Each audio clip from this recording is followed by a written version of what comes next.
Bonjour à tous, donc je suis M. Diata Ibrahima, donc chargé de cours à l'EFRSI, cours de performance de béton.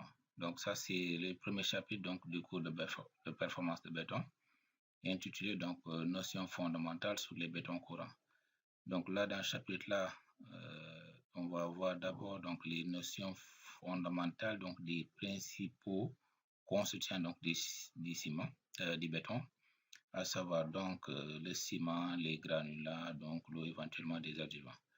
Donc ce chapitre-là va décrire un peu donc les exigences relatives à chacun de ces composants, à savoir le ciment, quel est le type de ciment dont on aura besoin pour faire tel béton, et quelle est la qualité des granulats, donc les grosseurs, ainsi de suite, les propriétés, donc on verra tout ça aussi, la qualité de l'eau, et aussi on verra dans le cas où on ajoute donc des adjuvants au béton, donc on verra donc ici quels sont les types d'adjuvants qu'il faudra utiliser en fonction des conditions dans lesquelles nous travaillons.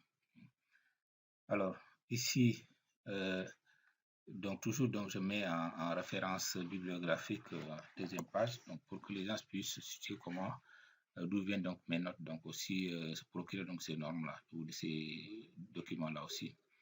Donc la norme, premier nom, donc c'est NFEN 206, donc c'est partie 1, donc partie 1 qui est là.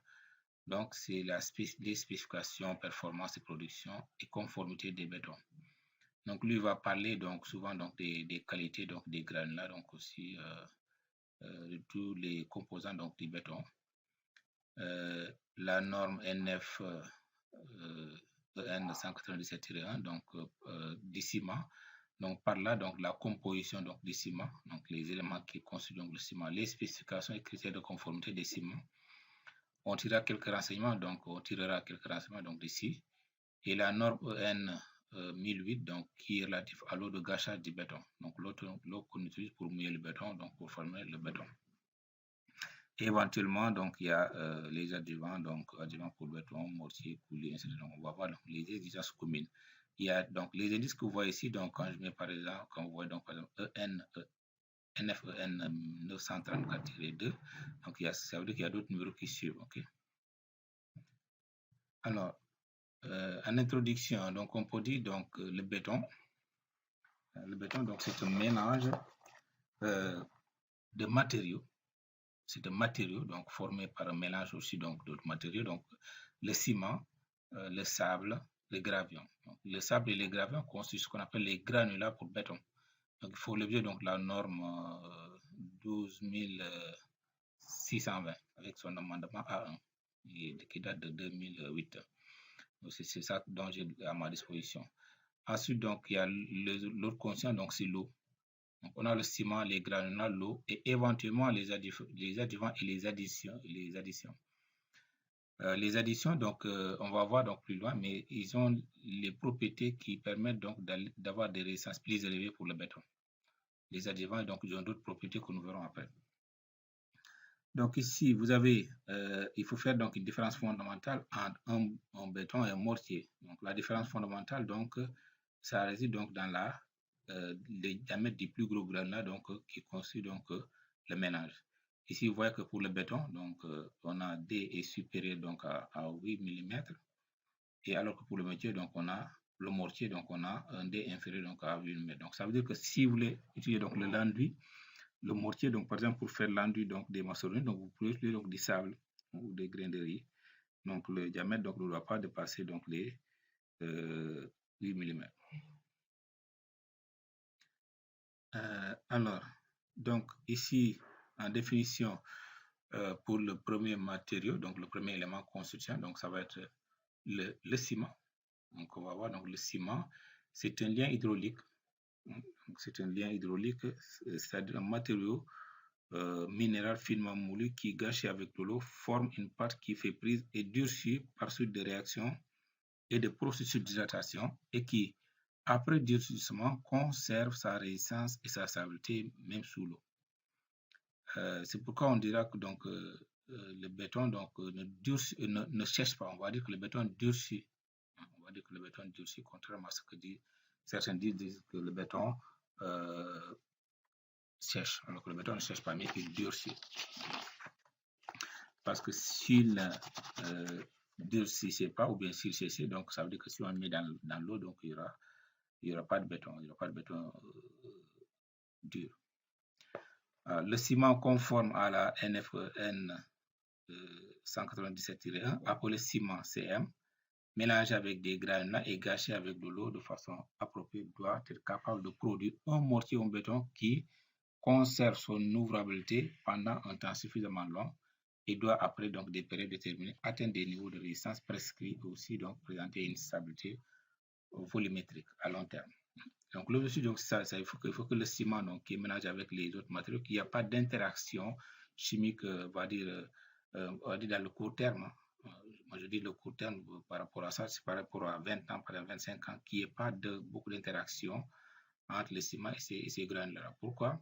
Parce que nous verrons donc après pour les questions de durabilité, donc à partir d'un certain moment, à partir d'un certain âge du béton, vous verrez que les granulats qu'on utilise pour faire le béton peuvent réagir avec les consciences du ciment donc, et créer donc d'autres défauts donc, qui vont réduire donc, la durabilité donc, du béton. C'est vrai que le ciment, donc, on peut pour revenir pour l'historique, hein, donc le ciment, donc, avant même le ciment, donc, il y avait le mélange donc, de la chaux et de l'argile, plus le sable. Donc, c'était une technique très ancienne, donc, découverte même par les Égyptiens, donc à moins de 2600 ans avant Jésus-Christ. Les Romains aussi ont ajouté donc à la chaux de la pouzzolane. Et en 1756, il y avait John Smeaton qui découvrit que les chaux, effectivement, donc les meilleures prises sont obtenues à partir de calcaire et d'argile. Donc là, on a ajouté encore donc, de l'argile donc, dans la chaux. Et non seulement, donc, les meilleures prises étaient obtenues donc, à partir donc, du calcaire et de l'argile, et pas seulement du calcaire. Voilà. En 1812 aussi, donc, il y a Louis Vicat qui commença à étudier donc, les proportions de calcaire et d'argile. Donc, étant donné qu'on a vu donc, l'intérêt de l'argile, donc, il est amené donc, à faire, de faire évoluer donc, les proportions de calcaire et d'argile pour voir le comportement donc, du ciment. Et lui, il va inventer donc, en 1817 même donc, le ciment. Et en 1824, donc 7 ans plus tard, donc, il y a John Aspdin, donc Aspdin, donne le nom de ciment Portland, donc donne le nom de Portland au ciment qu'il fabrique donc, dans cette région, donc Portland.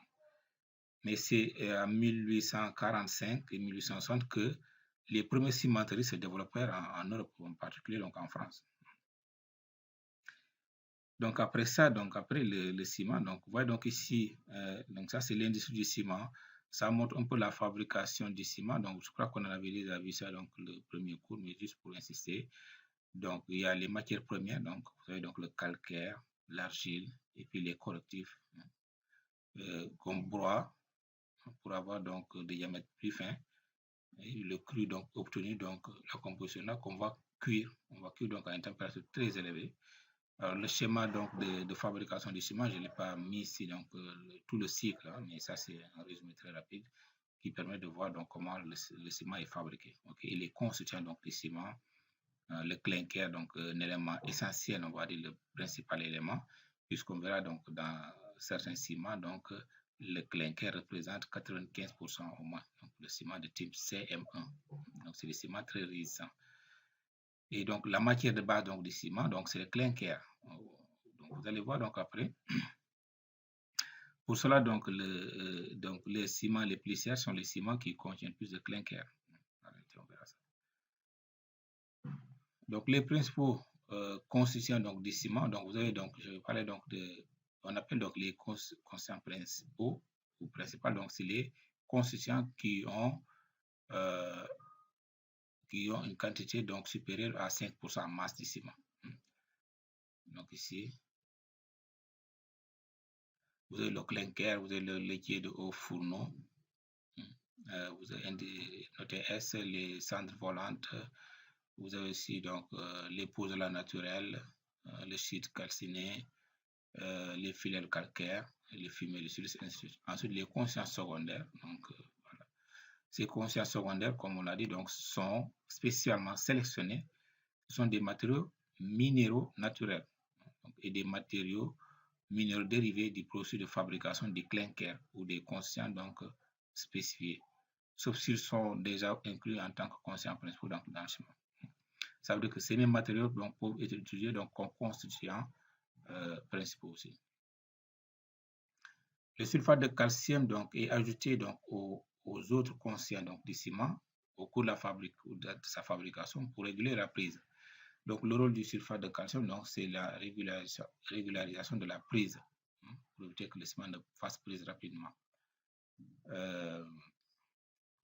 Donc, le sulfate de calcium peut être du ZIPS, donc ZIPS, donc cette formule-là, de l'hémidride ou de l'anhydride, ou tout mélange de ceux-ci.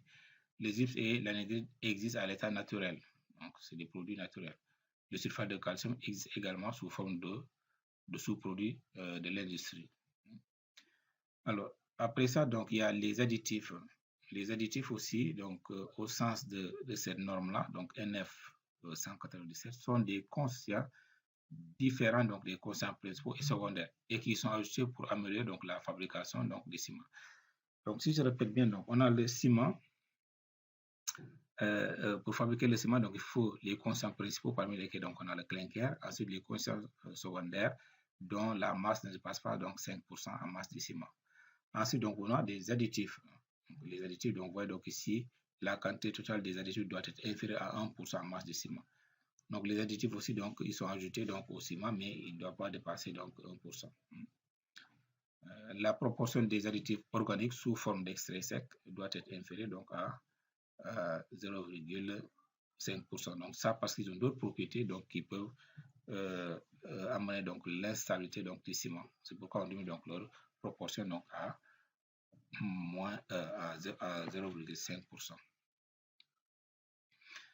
Donc, en résumé, donc, on a ici les constants principaux. Vous avez supérieur à supérieur, donc ça a l'air compris, donc ça peut être supérieur à 95%, oui. Donc, on peut avoir donc ici un cas 0. Constant secondaire, donc on a compris entre 0 et 5%. Et les additifs donc sont inférieurs ou égaux à 1% en masse, sauf dans le cas des additifs organiques. Okay?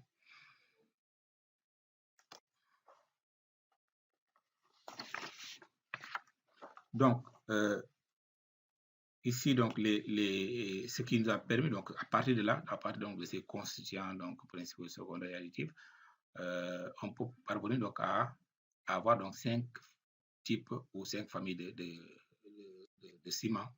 Donc, le ciment CM1, CM2, CM3, et puis CM4 et CM5. Okay?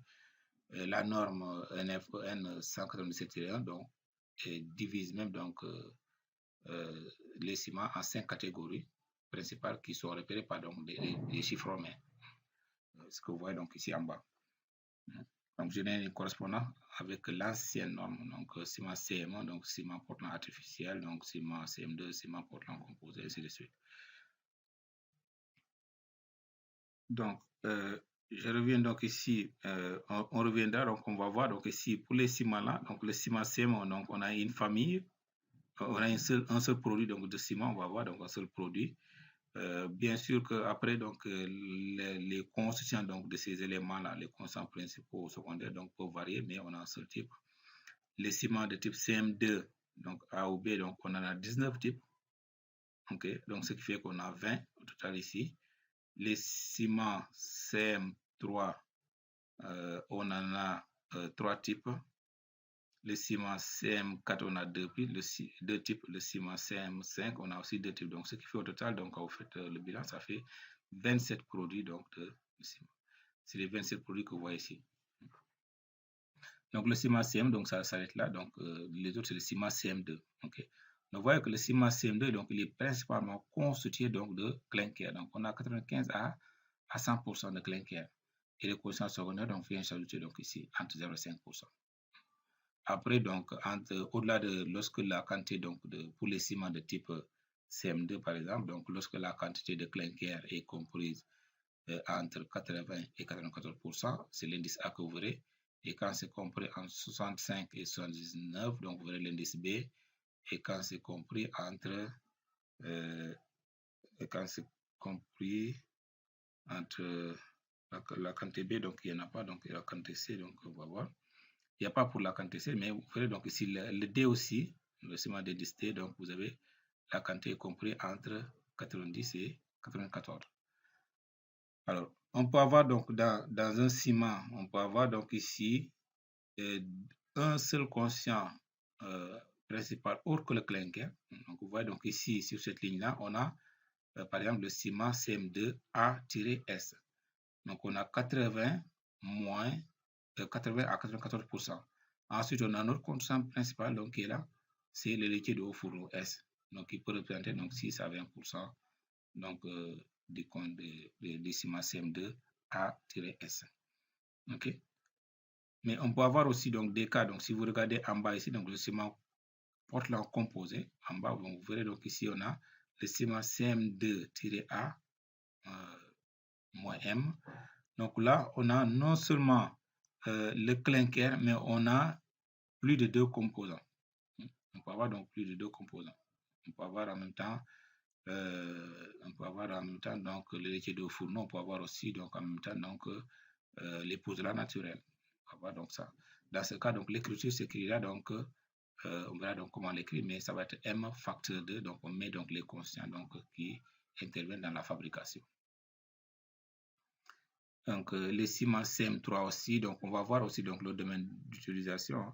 Le ciment CM3, donc contrairement donc, au ciment CM2, vous avez ici donc, les lettres A dépendent donc de la quantité de clinker donc, qui est un peu plus inférieure donc, dans le cas du ciment CM2. Ici, la lettre A, c'est quand le clinker est compris entre 35 et 64, lettre B entre 20 et 34, et puis lettre C entre 5 et 19. Donc, ciment de type C, ciment de type 4, donc on a deux types, A et B. Ciment de type 5, on a deux types. Donc, au total, on retrouve qu'on a ici 27 produits donc, de ciment, d'après la norme NFEN 197-1, qui est quand même donc, la même norme qu'on utilise donc, ici au Sénégal. Alors, comment caractérise-t-on donc, les ciments? Donc, les ciments, on les caractérise donc, par leur résistance après essai, donc les résistances mécaniques à la compression mesurée sur du mortier normal. Le nombre indiquant donc la résistance là, donc les normes, donc les nombres que nous connaissons, donc c'est 32,5, 42,5 et 52,5. On verra donc en fonction du développement de la résistance à court terme ou à long terme, on peut mettre donc 32,5 N, 32,5 R, ainsi de suite. Donc il y a deux sous-classes pour chaque classe de résistance. Donc les classes courantes en France donc, sont de 32,5 à 42,5, donc extrait donc des livres de Jean Persa. Au Sénégal aussi, avec l'arrivée de Dangote, donc aussi, on a aussi donc, la fabrication des ciments de 42,5 qui n'existait pas donc, ici auparavant, ou même qui n'était pas vendu, donc sinon vendu avec d'autres conditions. La résistance à la compression est mesurée donc voilà donc sur du mortier. La résistance à court terme d'un ciment et la résistance à la compression déterminée conformément donc à cette norme là. Okay? Donc vous voyez que donc la norme NFEN 196-1, on avait une autre norme d'abord, donc c'était NFEN 197-1. Ici c'est une norme qui fait les essais donc qui montre les essais qui sont effectués donc sur les ciments. Donc les résistances donc c'est à court terme, donc c'est à 2 jours ou à 7 jours. Elle doit être conforme aux exemples donc, du tableau que nous allons voir tout à l'heure. Donc, les résistances à court terme sont ordinaires sont notées N et les résistances à court terme élevées sont notées donc R. Okay. Il y a d'autres exigences aussi, hein, donc les débuts de temps de prise aussi donc, qui caractérisent donc, les ciments. Donc, les ciments, donc, en fonction donc, du développement de la résistance, on peut donc en déduire donc, ici le temps de prise aussi. Pour les ciments de type 32,5, donc on a à 20 degrés Celsius, donc les essais s'effectuent souvent à 20 degrés Celsius. Un temps de prise donc supérieur donc, à 75 minutes pour 42,5, donc supérieur à 1 heure de temps, ainsi de suite. Okay? Donc plus la résistance est élevée, plus le temps de prise donc, est court. Notons qu'une augmentation de la température donc, accélère la prise et le durcissement donc, des bétons. Okay. La stabilité à l'extension, donc mesurée à chaud et à froid sur les éprouvettes de pâte pour les types de ciment et pour donc toutes les classes donc inférieures donc à 10 mm. Donc ça c'est les dimensions, on va voir donc ce soir sur le schéma. Donc comme je l'ai dit donc tout à l'heure, donc on a ici les classes de résistance, on a 32,5 N. Ensuite on a 32,5 R.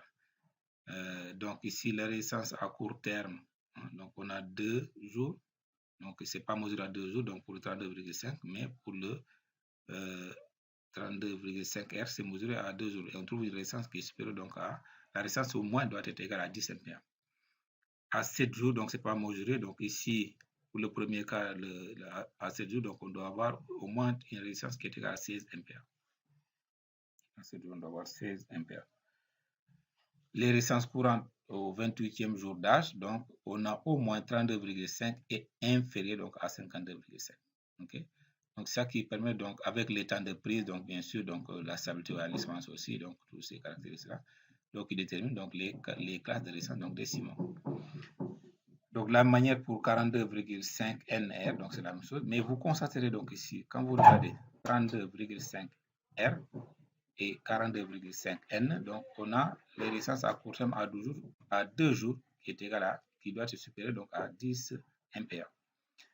Donc lorsqu'on va faire donc le cours sur le premier chapitre donc pour voir donc l'évolution des résistances des bétons, vous verrez que donc ces deux-là vont être classés dans la même famille. Donc ils auront le même coefficient de durcissement petit s. Okay. Donc ici, de là à là, on a les spécifications mécaniques et là, on a les spécifications donc, physiques. Comment donc désigne-t-on donc les ciments? Donc les ciments, ils ont une désignation normalisée. Hein. Il doit être identifié au moins par la notation des types de ciment. Donc on a vu donc les types de ciment, il y en a 5 types. CM1 donc jusqu'à CM5. Ensuite, on a 3 classes de résistance avec des sous-classes. Okay? Donc ici, si vous regardez l'écriture du ciment ici, donc ici la famille des ciments, CM2, A, c'est la classe de composition. Les lettres A et B, donc C précise donc la teneur en clinker. Donc comme j'ai dit tout à l'heure, donc pour le ciment de type CM2, la lettre A, donc on écrit la lettre A lorsque la teneur en clinker est comprise entre 80 et 94%. Et pour le B, donc c'est entre 65 et 79%. Ensuite, donc l'autre, vous avez donc l'autre composant donc principal aussi qui intervient, donc nature des constants autres que le clinker, mais qui sont tous des constants principaux, y compris le clinker. Ensuite, on a la résistance du béton du ciment, donc le mortier de ciment, donc à court terme à court terme donc avec une résistance élevée ou pas. Ok. Donc on a R et N, donc on peut écrire N. Et puis ça c'est d'autres labels donc complémentaires donc qui sont relatifs donc à l'Europe et en France. Ok. Et nous verrons donc les caractéristiques complémentaires. Nous verrons donc j'en parlais donc tout à l'heure. Ok. Donc c'est la même écriture donc là, donc c'est peut-être un peu plus clair ici. Donc voilà. Notation communauté européenne, donc CP2, donc CP2, donc c'est le ciment à teneur à sulfure limité. Donc généralement, donc c'est pour le béton précontraint. On a aussi, on peut avoir donc des ciments pour travaux à la mer, donc PM. Donc ça c'est des ciments, donc généralement donc le ciment de type CM1 donc est très donc à ce niveau-là. Le ciment CM2, CM3, CM4 aussi, mais avec des exigences particulières. Donc c'est-à-dire qu'on dans ces cas, on vous dit quelles sont les exigences, c'est-à-dire les composants ou le pourcentage de ces composants qui constituent donc le ciment qui ne doivent pas dépasser certaines valeurs. Okay. Les ciments CM3, donc en réalité, donc les ciments CM3 sont des ciments pour travaux à la mer d'office, à condition que le pourcentage de liquide donc ne dépasse pas 60%. Donc le ciment de type CM3. Maintenant, il y a l'autre label aussi, donc on voit ici, donc ici on a ES. ES, donc c'est ciment pour travaux à haute teneur en sulfate. C'est ce que ça veut dire. Donc le sulfate. Donc là aussi, on pose donc le ciment CM1 CM1, CM2, CM3 et CM4, mais à condition de respecter les exigences. Donc pour ça, donc, il faudra voir donc, un peu donc, la norme par rapport à ça. Il vous donne des précisions sur les différentes valeurs qu'il ne faudra pas dépasser donc, pour que ce soit valable. Donc, si je prends par exemple le cas des ciments CM1 qui peut être utilisé ici pour les travaux en eau sulfate, en eau à haute teneur en sulfate, donc on nous dit que le pourcentage d'aluminate tricalcique, donc c'est désigné dans la fabrication du ciment, on l'appelle donc ça C3, C indice 3A, l'aluminate tricalcique. Donc on dit que le pourcentage donc, doit être inférieur à 5% parce que tout simplement, donc, ce type de composant donc, est responsable des sels sulfatiques qui font gonfler donc, le béton. C'est pourquoi donc, on limite ça. C'est les seules exigences par rapport à ça. Donc, j'ai parlé aussi donc, des ciments, des labels CP1, CP2, donc c'est ciment à teneur en sulfure limité pour le béton précontraint. On met CP1 lorsque le pourcentage de sulfure est inférieur à 0,7%, donc c'est ça, donc en réalité c'est ça, CP1, donc c'est pour le béton en post-tension, et le pourcentage donc, de teneur en sulfure doit être inférieur à 0,7%. Et pour CP2, donc c'est pour le béton précontraint par prétention. Okay, donc là, la quantité de sulfure doit être inférieure donc, à 0,2%. Okay. Alors nous au Sénégal, donc pour résumer donc ça, donc vous voyez donc ici Sococim, donc c'est le principal producteur de ciment au Sénégal, puisqu'en 2015-2016, donc il a produit plus de 4,5 tonnes, je crois. Les ciments du Sahel ont produit à peu près 3,5 et Dangote, donc à l'époque qui venait de naître, donc a produit 1,5 million de tonnes. Donc 4,5 millions de tonnes, 3,5 et 1,5 million de tonnes. Mais à l'époque, donc la production, l'ensemble de la production donc, du ciment au Sénégal, donc 30% de cette production-là était absorbée par le Mali, le pays voisin qui est pas loin. Donc, vous voyez donc les écritures, hein, donc ciment Portland composé CM2BM. Donc, on aurait dû être plus précis en mettant M, on met donc les deux composants autres que le clinker qui agissent ici. Okay.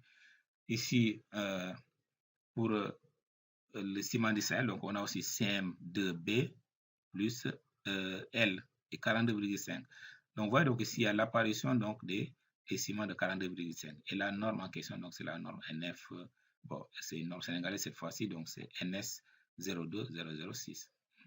Dangote aussi, donc il produit donc les 42,5, donc c'était le précurseur donc ici au Sénégal pour les marchés locaux.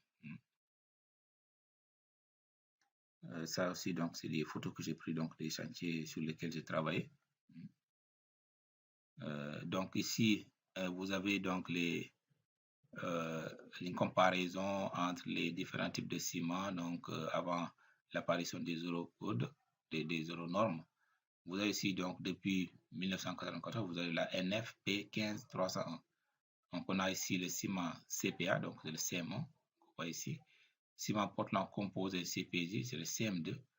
Donc c'est le CM2, donc on a donc, j'avais dit qu'on avait 19 classes. Donc, regardez ici, donc quand vous faites le compte, vous allez trouver 19. Ensuite, on a le CM3. Le CM3, donc on a 3 classes, A, B, C.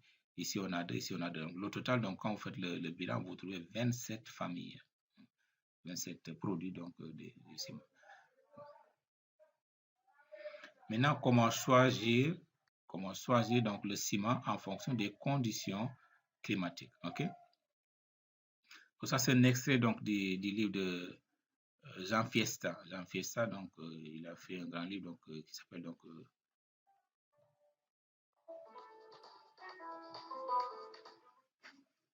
Il a fait donc un livre donc, qui s'intitule donc Le nouveau guide du béton. Donc, ça vient de là-bas. Donc, le cas du bétonnage par temps froid. Alors, donc, le froid ralentit donc les réactions d'hydratation du ciment, d'où une augmentation du temps de prise et du durcissement. Alors, je vais montrer donc après donc, des images par rapport à ça. Donc, vous verrez que donc, plus le temps de durcissement donc, est grand, plus le temps de prise. Donc, c'est mauvais pour la résistance du béton. Donc, le phénomène de prise allant jusqu'à s'arrêter. Donc, ouais, donc le phénomène de prise va s'arrêter complètement lorsque la température du béton descend au-delà de 0 degré. On voit même dire donc au-delà de 5 degrés même. Il convient alors de prendre des dispositions pour maintenir la cinétique d'hydratation suffisante pour mettre le béton hors gel. Il faut éviter donc le béton gel, donc il faut éviter que l'eau ne coagule. Donc, ce qui nécessite donc qu'il présente une résistance mécanique d'au moins 5 MPa lors des gels. D'ailleurs, donc certains cahiers de charges, donc voilà, donc ça, je vais pas continuer. On peut alors envisager soit de choisir un ciment à forte chaleur d'hydratation, puisque le froid va ralentir donc le processus d'hydratation. On peut choisir donc un ciment qui dégage beaucoup de chaleur. Soit d'accélérer les réactions à l'aide d'un adjuvant, on va prendre des adjuvants qui accélèrent donc la prise, soit de chauffer le béton.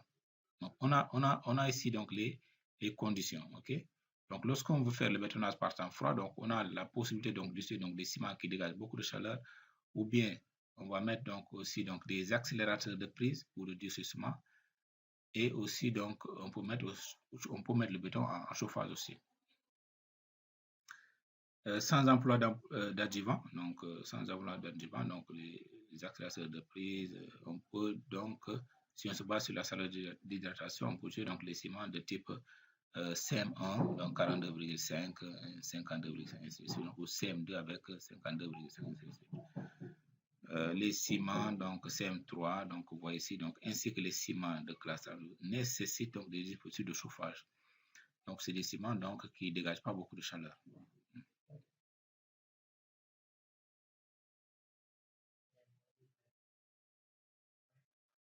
Donc, indépendamment du choix des ciments, donc, des dispositions particulières doivent être envisagées lors de la mise en œuvre du béton, comme indiqué dans la 5e partie de l'ouvrage.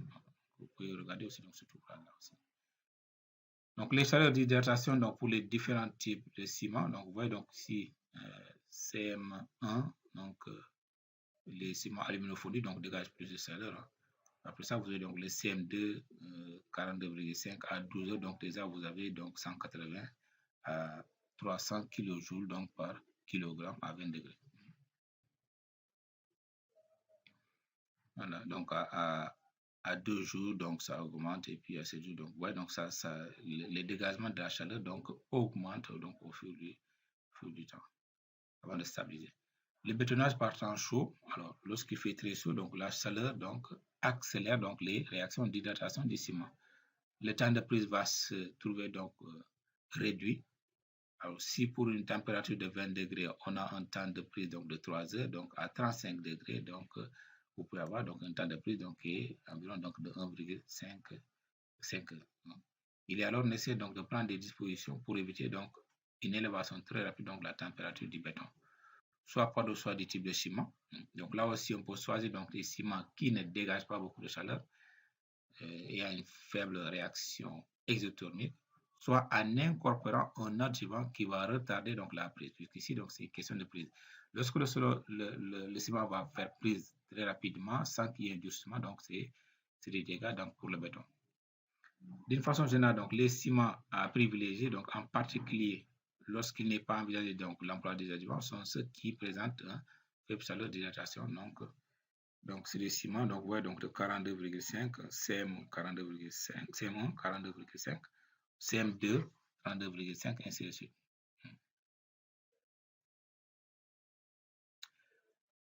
Compte tenu donc de leur plus forte chaleur d'hydratation, de leur plus forte chaleur d'hydratation, les ciments de classe élevée sont à utiliser avec un retardateur de prise. Donc ça, c'est si vous utilisez donc des ciments qui dégagent beaucoup de chaleur, donc ça va accélérer donc la prise. Donc c'est pourquoi il faut introduire donc, sinon des retardateurs de prise.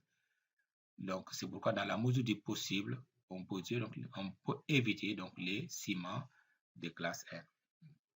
L'emploi des ciments aluminofondus aussi, hein, donc qui dégagent beaucoup de chaleur, qui peut s'avérer indispensable dans certains cas, compte tenu de ses propriétés, requiert des précautions particulières avec dans ce cas donc assistance technique du fabricant. Il y a d'autres ciments, donc les ciments type tropical aussi. Hein. Bon. principaux éléments à prendre en compte pour le choix des ciments. Donc ici, vous avez aussi, donc ça c'est un extrait de la norme, NF N206 je crois. Le bétonnage par temps chaud, donc on a parlé donc de la chaleur d'hydratation. Mais ici, on vous dit aussi, il est conseillé de refroidir le béton, d'employer un plastifiant ou un retardateur de prise et de le protéger contre l'évaporation rapide. Donc en temps chaud, donc si on peut refroidir le béton, donc c'est mieux, mais bon, je crois que c'est pour des températures très élevées, donc au-delà de 45, comme ça, 50, comme ça. Donc, employer donc un plastifiant ou un retardateur et de le protéger contre l'évaporation, donc parce que la chaleur va faire que donc l'eau va s'évaporer donc du béton. On verra donc les conséquences donc de cela donc dans le chapitre donc, plus loin. Ces précautions sont encore plus nécessaires donc quand le béton a une résistance donc de 31 PA ou plus, ou encore quand le ciment est de classe 42,5 et ainsi de suite. Alors c'est là où donc l'Eurocode dépasse donc l'ancienne norme, parce qu'on va voir donc ici pour la caractérisation du béton de la résistance, le type de ciment donc est à étudier, le type de ciment est à préciser. Est-ce qu'on utilise donc de ciment dont le développement de la résistance est assez grand, ou bien on utilise donc des ciments donc normal. Okay. Le bétonnage par temps froid aussi, donc nous venons de le voir aussi. Donc lorsque la température ambiante décroît au-dessous donc de 5 degrés, il est nécessaire donc de prendre des précautions particulières pour maintenir le béton à une température suffisante. Donc il est conseillé d'utiliser donc des ciments de résistance initiale élevée, donc des ciments donc de classe R. Par exemple, voilà donc les sous-classes R, et il peut en outre être nécessaire donc de chauffer le béton parce qu'on est en temps froid et de le protéger contre l'évaporation. Le béton précontinent, donc lorsque vous utilisez le béton précontinent, donc le ciment doit être conforme donc à certaines exigences. Donc je vous ai parlé donc tout à l'heure donc pour le béton précontinent, donc par exemple donc il faut mettre en plus de ça, il faut mettre l'indice, le label CP1 ou CP2. Donc si c'est du béton précontinent, donc lorsque vous faites du ciment pour le béton précontinent par post-tension, donc on vous dit donc il faut écrire donc sur le ciment CP1. CP1, donc ça veut dire que la teneur en sulfure est limitée donc à 0,7% au maximum. Pour la cure aussi, la cure, donc on verra, donc pour obtenir donc des résistances escomptées, limiter le retrait pour que le béton soit durable, il doit être protégé contre la dessiccation précoce. Ces précautions sont encore plus importantes pour les ciments de type CM3, ainsi de suite. Okay.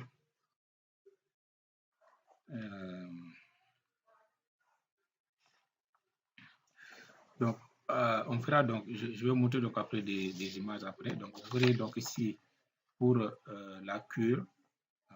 Donc, tout dépend donc la durée de cure donc dépendra du développement de la résistance. Okay. Donc, pour ça donc on fait le rapport entre FCM à 2 jours et FCM à 28 jours. Lorsque le rapport FCM donc est supérieur, le rapport R qui est égal à FCM sur FCM est supérieur à 0,5, donc on peut dire qu'on a un développement rapide. Quand c'est égal à 0,3, on a un développement moins de la résistance. Et quand c'est égal à 0,15, on a un développement lent de la résistance. Donc ça veut dire que plus c'est lent, donc plus il faut la durée de cure va être grande. Donc ça veut dire qu'on a 2 jours pour faire la cure. Donc ça peut être 1, 2 jours, 3 jours, ainsi de suite. Donc sans interruption. Bétonnage par temps chaud, donc ça on en a parlé, on ne va pas revenir dessus. La résistance du béton au gel. Donc pour les ailes intenses en zone de montagne, donc il est en zone de montagne, donc ça il faut le comprendre parce que plus vous allez donc vers la hauteur, plus il fait froid. Ça moi je l'ai remarqué donc quand j'étais en Guinée équatoriale. Il est nécessaire donc d'utiliser un entraîneur d'air pour les bétons coulés en place. Alors pourquoi on doit mettre donc des entraîneurs d'air ici? Parce que l'air du béton, donc le béton, lorsqu'on fait le mélaxage, donc le béton peut englober donc de l'air. Donc ça peut être donc de l'air ou bien soit ça peut être donc de l'air après évaporation de l'eau. Okay. Mais cet air-là est mal réparti, donc c'est ça le problème. Donc pour les bétons où les endroits où il fait très chaud, donc cette air-là est mal répartie. Donc on peut avoir donc une répartition non uniforme donc de l'air à l'intérieur donc du volume du béton. Donc pour les ailes modérées, donc en zone de plaine, donc le béton doit être, bon, c'est une résistance minimale. La résistance, en règle générale, donc la résistance au gel ne dépend pas donc du type de ciment utilisé. Cependant, les additions contenant du carbone comme des cendres volantes peuvent avoir un effet dépresseur donc d'air qui est nocif pour la tenue au gel. Donc, dans les réglementations, souvent on va vous dire que l'entraîneur d'air, donc c'est le pourcentage d'air, donc de microbules d'air, ne doit pas dépasser, ça doit être compris généralement entre 0,05 et 0,02% en masse de ciment. Donc, vous voyez, tout est exprimé en masse de ciment ici. Okay?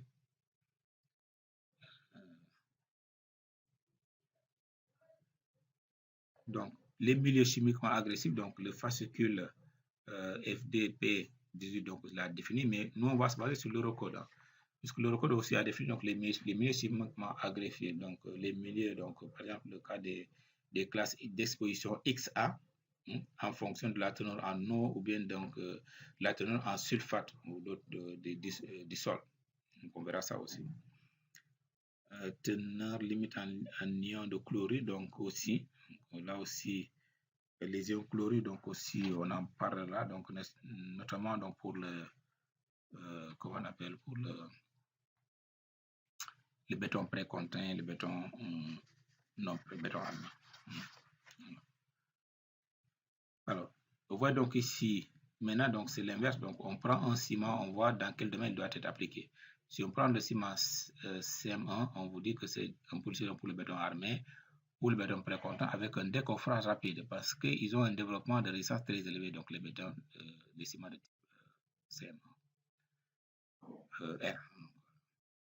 CM1, donc bétonnage, CM1, 52, donc béton armé ou béton précontin avec décoffrage rapide, préfabrication, ainsi de suite. Donc là, vous voyez, donc en fonction de là, donc vous pouvez donc dire si vous avez un béton armé ou précontin avec décoffrage rapide, préfabrication, ouvrage nécessitant donc des résistances élevées, hein, donc finale élevée, donc béton de haute performance, couture, donc des ciments CM2 mais avec 52,5.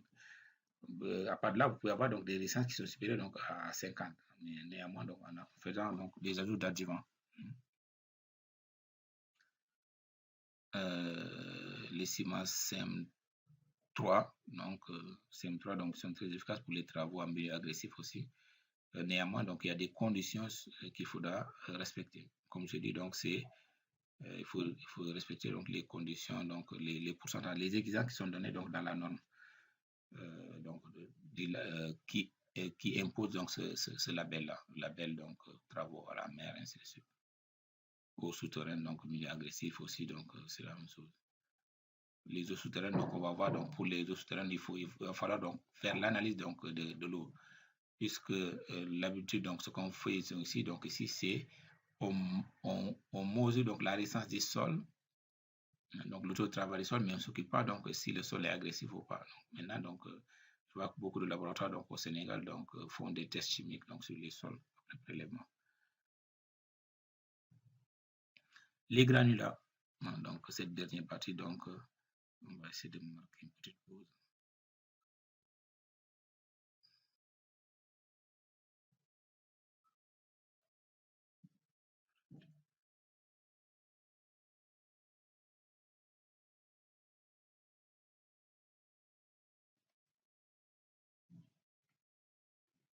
Alors, donc on va aborder donc cette deuxième partie, hein, donc du chapitre. Donc ça concerne les granulats pour béton. Donc les granulats, donc c'est les gravions plus le sable, ok. Donc ça fait l'objet donc la norme NF 12620, NF1 12620 plus son amendement A1, donc date de juin 2008. Alors c'est quand les granulats, donc les granulats entrant dans la composition des mortiers ou des bétons, ici c'est les bétons qui nous intéressent, donc sont des grains minéraux appelés donc filaires, sable, gravion ou grave. Donc, ça dépend donc des dimensions. Sinon, donc, dépendent donc des dimensions. Donc, suivant leurs dimensions, et représentent donc ici, les granulats donc représentent 3/4 du volume du béton. Donc, on va dire donc au moins, donc vous avez 75% en volume du béton. Donc, si vous avez 1 mètre cube de béton, ces granules-là, donc vous représentez au moins 750 litres du béton. La qualité donc de ces granules-là donc revêt d'une importance particulière car on ne peut pas confectionner un béton résistant et durable avec des granulats médiocres. Donc ça c'est normal. Pourquoi? C'est pourquoi donc dans les chantiers donc qui sont très intéressants donc très importants donc les grands chantiers, qu'est-ce qu'on fait? On fait donc des essais sur les granulats. Alors les essais que nous connaissons donc les plus courants donc les essais les plus courants, c'est l'analyse granulométrique, aussi donc le module de finesse du sable, ainsi de suite, la propriété du sable. Mais pour en plus de ça, on peut faire donc l'absorption, on peut mesurer l'absorption des granulats. Est-ce que les granulats absorbent de l'eau lorsqu'ils sont mouillés? On va calculer, on va mesurer aussi donc leur masse volumique. Est-ce que c'est des granulats légers ou lourds? Hein? De masse volumique normale aussi. On va non seulement mesurer aussi donc le coefficient d'aplatissement, hein, pour voir leur forme. On fait des essais aussi donc au bleu de méthylène pour montrer leur propreté aussi. Mais on peut faire donc des essais aussi donc de résistance, donc tels que les essais de Los Angeles et de Microdeval. Donc normalement donc les granulats entrant dans la composition du béton doivent faire l'objet donc de ces essais-là. Donc la liste n'est pas exhaustive. Donc les granulats sont généralement considérés comme inertes, hein, bien que des cas d'interaction chimique entre la matrice cimentaire et les granulats donc ont été donc référencés dans la théorie. Donc ça c'est vrai donc parce qu'en réalité ce qu'on dit dans la théorie, c'est qu'on ne veut pas que comment on appelle donc les granulats réagissent avec le ciment. Mais une réaction chimique donc peut toujours avoir lieu donc avec ça. Donc on a les alcalis réactions. Donc c'est les silicates de calcium qui présents dans ces granules-là vont interagir avec les portlandites. Hein. Donc le portlandite donc est un sel gonflant. Donc lorsqu'il y a donc cette interaction, donc ça va entraîner donc le gonflement donc du béton. Et ici le béton gonfle, donc comme il résiste mal à l'attraction, donc il va fissurer. On peut avoir aussi donc d'autres types de réactions aussi, donc les réactions sulfatiques internes aussi. Okay. Alors, là, sur des granulats, donc qui entrent dans la composition du béton, donc on a la nature des granulats est caractérisée par la roche, donc les roches dont ils constituent, donc ils viennent de ces roches-là. La nature des granulats est caractérisée par la roche où les produits concernent donc les grains. Les qualités donc des granulats peuvent être déterminées par des essais d'écrasement ou d'usure. Donc j'ai parlé donc des essais de Los Angeles de Microdeval. Cependant, il est d'usage donc de distinguer donc les granulats naturels. Donc, on distingue les granulats naturels donc, qui viennent des carrières et des granulats artificiels qui viennent de l'industrie. Les granulats naturels, donc on a les formes sont souvent concassées. On a aussi donc des formes roulées, des granulats roulés. Les formes concassées, donc ils sont issus donc des roches massives réduites par fragmentation dans les concasseurs. Donc au Sénégal aussi, on a des entreprises qui font donc des concassats, donc qui font la production donc des granulats, par exemple, vous avez à Dias, hein, et puis vous avez d'autres aussi, hein, donc les granulats roulés aussi, donc obtenus par clibrage de matériaux alluvionnaires, donc les lits de rivière, n'ayant subi aucun traitement après extraction donc des gravières et des sablières. Ce sont des granulats de nature très variée, souvent des silico-calcaires, ainsi de suite. Nous, au Sénégal, donc, on trouve donc ces arts de granulats donc vers le nord, donc vers Podor comme ça. J'avais un sentier donc que je contrôlais donc à l'époque, mais les granulats, c'était pas des granulats donc concassés. C'est des granulats donc voilà, extraits donc des sablières.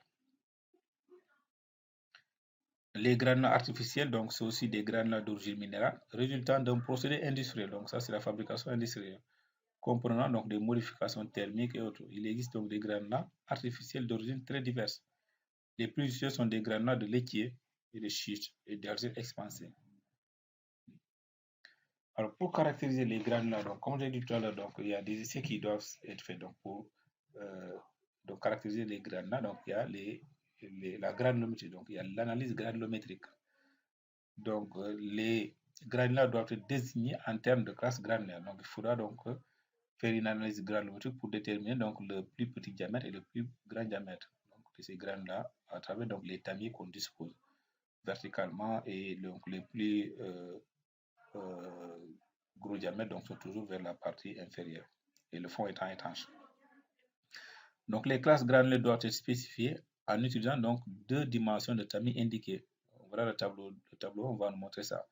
Mais si vous regardez ici, on dit par exemple en gras, le rapport de la dimension D à la dimension petit d, donc des classes granulées, ne doit pas être inférieur donc à 1,4. Donc ça, c'est fondamental. Je vais vous montrer après un tableau donc qui va venir, mais vous verrez que pour 2 classes différentes, donc même 2 classes qui se suivent comme ça successivement, quand vous faites le rapport de grand D sur petit d, vous allez avoir un rapport qui est toujours supérieur à 1,4.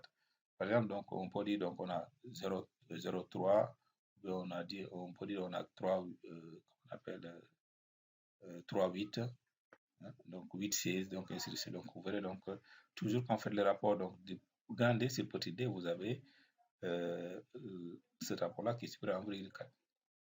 Alors, la classe granulaire est donc une désignation donc, des granulats en termes de dimension inférieure et supérieure de tamis. Cette désignation admet donc la présence d'un refus, donc un refus donc au grand diamètre, au tamis de grand diamètre, et un passant au appelé, donc on peut appeler aussi tamisa ou tamis de petit diamètre. Okay. Donc je ne sais pas faire le schéma ici, mais c'est pas. Donc voilà, donc vous avez donc ici, d'après cette norme-là, donc la norme sur les graines là, vous avez ici donc la série de bases, donc c'est la série des tamis, donc diamètre des tamis, dimension arrondie, entre parenthèses, voilà. C'est la dimension des tamis pour la spécification des classes granulaires. Généralement, ce qui est utilisé, donc c'est la série de bases plus 1. C'est la série, bon, pour jouer, donc dans certaines circonstances aussi, la série de bases plus la série de. Donc, comme vous regardez, donc pour la série de bases, on a ici un diamètre donc, qui est égal à 5,6, qu'on peut désigner entre parenthèses 5, alors que pour la série de bases, pour la série 2, donc on n'en a pas. Donc, ça n'existe pas là-bas. Donc, je crois qu'il n'est pas aussi conseillé donc, de faire la série de bases plus la série 2 en même temps et la série 1, donc c'est très lourd aussi. Caractéristiques générales des granulats. Les granulats, on peut aussi donc, les caractériser ainsi. Donc, vous avez les catégories D ici. On vous dit par exemple GC 85/20. Donc le 85, donc c'est le pourcentage en masse de passant au diamètre de tamis D, grand D plutôt. Donc qui au moins est égal à 85 et au plus donc peut être égal à 99. Et le 20 donc c'est entre 0 et 20. Mais c'est pas terminé. Donc vous allez voir donc, pour les autres pourcentages, on vous dit pour 2D, lorsqu'on prend un diamètre de tamis 2D, on a forcément 100% de passants. Et quand on prend un tamis de 1,4, on a entre 92 à 100% de passants. Et on dit le diamètre grand D donc, doit être au moins, hein, donc au plus être égal à 1,2. Donc c'est comme ça qu'on les caractérise. Okay. Donc le SAM, donc vous voyez ici, on fait GF 85 parce que vous avez le diamètre, le passant, le pourcentage en masse de passant au diamètre de tamis D, donc est compris entre 85 et 99%. Donc le sable est constitué par des grains fins. J'avais dit donc tout à l'heure, donc ici le sable c'est diamètre D inférieur donc à 5, mais je crois qu'avec la nouvelle norme européenne, donc la limite a été poussée jusqu'à 5 mm au lieu de 4 mm. Donc il peut être naturel, donc ça on a dit, donc les granulats, donc l'ensemble des granulats, donc sable plus gravier, gravion, ainsi de suite, il doit représenter au moins, donc on considère que c'est des matériaux inertes, mais on dit qu'ils représentent au 60 à 80% de la masse du volume. Donc ça on en a parlé tout à l'heure. J'avais dit donc en réalité, donc c'était le 3/4 donc, du volume. Donc, dans la littérature, on retrouve ça souvent. Alors, pour les courbes granulométriques, donc, on a vu donc l'analyse granulométrique. L'analyse granulométrique, c'est le premier élément qui permet donc de déterminer donc, les dimensions, les plus petites dimensions, les plus grandes dimensions de notre granulat. Maintenant, l'analyse granulométrique va nous permettre donc de voir comment ces grains sont répartis donc en masse donc pour être utilisés. Okay? Si vous regardez donc ici les 3 premières courbes, donc on a ici notre sable donc est constitué donc de sable de 0,08 jusqu'à sable donc jusqu'à 5 mm. Ok, donc on a ensemble donc un sable dont le plus gros diamètre donc est égal ici à 5 mm. Mais le sens, l'évolution donc de ces courbes-là nous montre ici le type de sable que nous avons. Le premier courbe, on vous dit que c'est un sable à majorité de grains fins. Donc, parce que donc, si vous regardez donc les grains fins, donc ils sont plus nombreux donc les autres grains, les grains grossiers. Les sables, donc normal, donc c'est un sable donc qui a cette allure-là. Donc c'est ça, c'est à partir de ça d'ailleurs qu'on va faire donc les fuseaux, donc pour les classes granulaires donc pour le sable. On parle là donc de sable fin, sable grossier, ainsi de suite à partir de là. Donc on a ici un béton, donc on a ici une courbe granulométrique, mais pour un béton, on va dire ternaire. Donc si on considère ici une courbe de sable, donc sable fin, normal ou grossier, on prend une courbe là-bas et on prend les deux courbes de gravier. Donc vous voyez donc ici, on a une granulométrie qui est continue, puisque le sable s'arrête à 5 et le gravier, lui, il commence à 3 et à 10. Donc il est continu ici. Donc on a une granulométrie qui est continue. Par contre, dans le deuxième cas, on a une granulométrie qui n'est pas continue, parce qu'on a l'absence donc des grains de 10 mm à peu près donc 20 mm. Donc on a l'absence de ces grains-là. C'est pourquoi vous avez ici cette discontinuité que vous voyez ici. Ça, c'est pas recommandé pour le bétonnage. Donc pour le bétonnage, on vous recommande souvent d'avoir des granulats qui ont une bonne continuité, pas une discontinuité. Le module de finesse, donc aussi c'est un autre paramètre. Généralement, donc la norme nous dit qu'on peut calculer le module de finesse donc, pour tout l'ensemble des granulats, mais on verra que nous, généralement, donc on s'intéresse donc au module de finesse du sable. L'entreprise aussi, votre fournisseur qui vous fournit donc les matériaux, donc aussi, on vous dit qu'il doit vous donner, donc il doit faire des essais. Donc en réalité, il doit avoir donc le laboratoire chez lui, donc faire l'analyse granulométrique, faire les courbes granulométriques, et ainsi de suite. Pour permettre donc, lorsqu'il va livrer, il va vous dire, je vous livre donc le sable ou le gravier, mais avec un module de finesse, c'est égal à tel. Et là, nous dit que donc cette module de finesse donc, doit être comprise entre FM déclaré plus ou moins 0 ou dans d'autres limites spécifiées.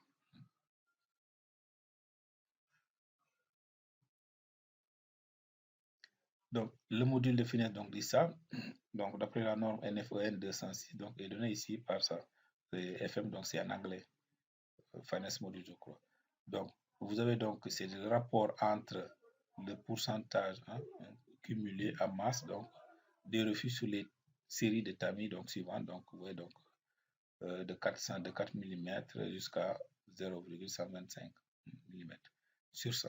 Donc, c'est les refus cumulés. Donc, la norme, toujours cette norme nous dit que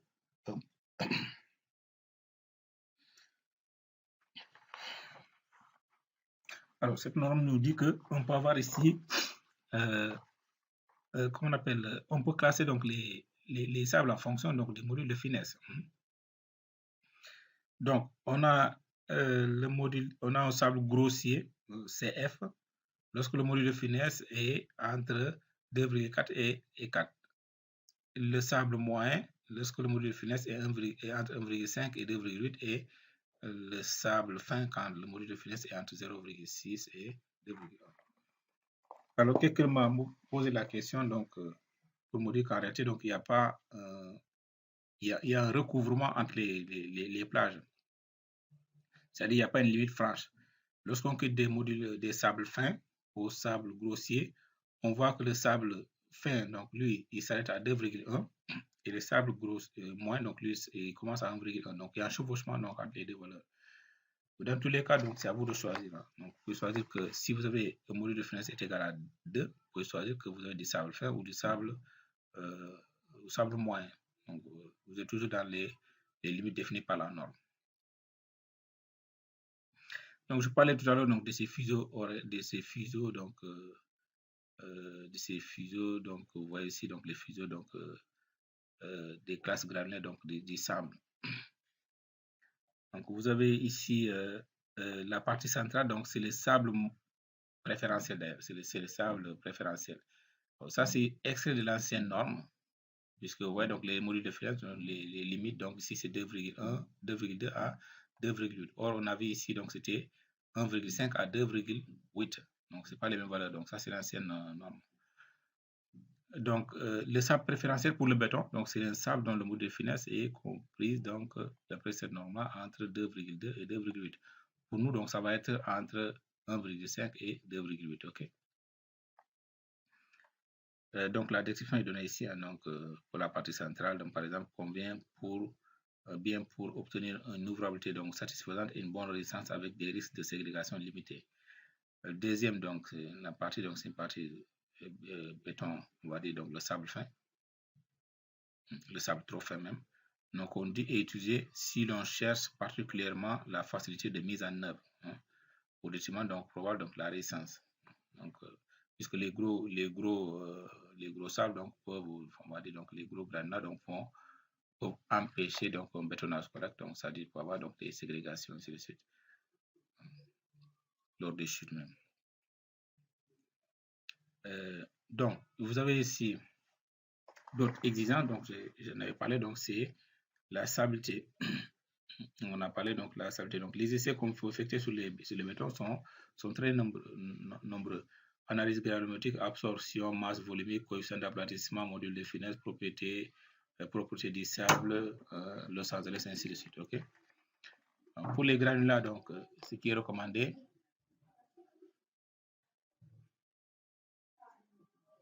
donc, ce qui est recommandé, c'est d'avoir des granulats donc, stables et durables, donc résister donc, à des cycles de mouillage. Donc, ça veut dire qu'il ne faut pas que les granulats puissent absorber donc, beaucoup d'eau. Donc, cycle de dégel, ainsi de suite. Donc, l'abrasion, donc la résistance, ainsi de suite. Donc, ça conduit, donc, si ces conditions-là sont respectées, ça conduit à avoir un béton stable. Une posséder une résistance suffisante et dureté, donc là aussi, ça dépend de la qualité donc, des granulats qui entrent en composition.